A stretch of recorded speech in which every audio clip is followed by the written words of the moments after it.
زندگی میں راستوں کا پیدا ہونا یہ زندگی کی خوبصورتی ہے. تو اس کے لیے پھر راہیں کھلتی ہیں، اللہ کشادگیاں پیدا کرتا ہے. اور انسان کی زندگی کا بہت بڑا مسئلہ ہے، وہ کہتا ہے میری ضرورت پوری ہونی چاہیے، اور وہ اپنی سب سے بڑی ضرورت روزی روٹی کو سمجھتا ہے. حالانکہ سب سے بڑی حضرت انسان کی ضرورت ہدایت ہے، سب سے بڑی ضرورت. اور یہ وہ شے ہے جو ہم ہر روز ہر نماز کی ہر رکعت میں مانگتے ہیں، اہدنا الصراط المستقیم. یہ روزانہ مانگنا پڑتی ہے. اور رزق اللہ نے اپنے ذمہ کرم پہ لیا ہے، وہ ان کو بھی دیتا ہے جو نہیں مانگتے. وما من دابۃ فی الارض الا علی اللہ رزقها.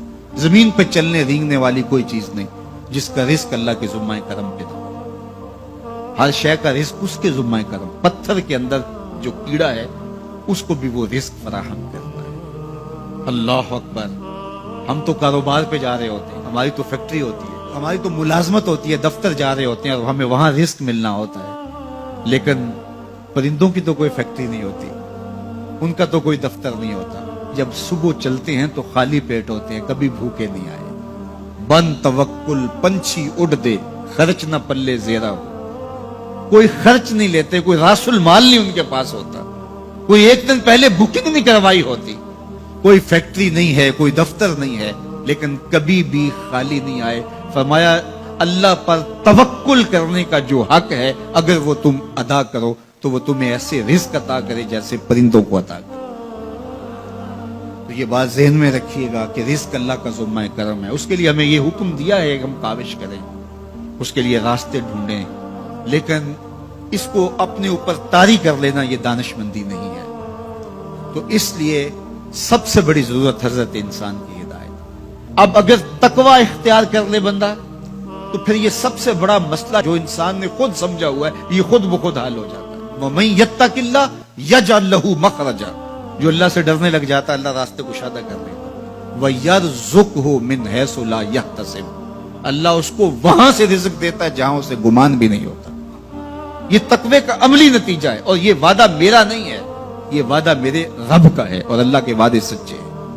یہ کسی مفکر نے، یہ کسی معاشیات کے ماہر نے نہیں بتایا کہ تم یہ کرو گے تو یہ نتیجہ ہوگا.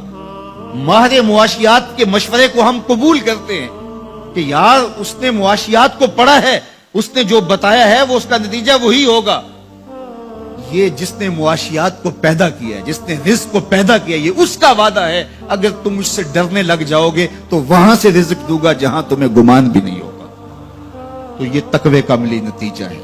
تو اللہ کے محبوب علیہ الصلوۃ والسلام نے ارشاد فرمایا میں تمہیں تقوی کی وصیت کرتا ہوں، یہ تیرے تمام امور حیات کے لیے خیر و برکت کا ذریعہ ہے.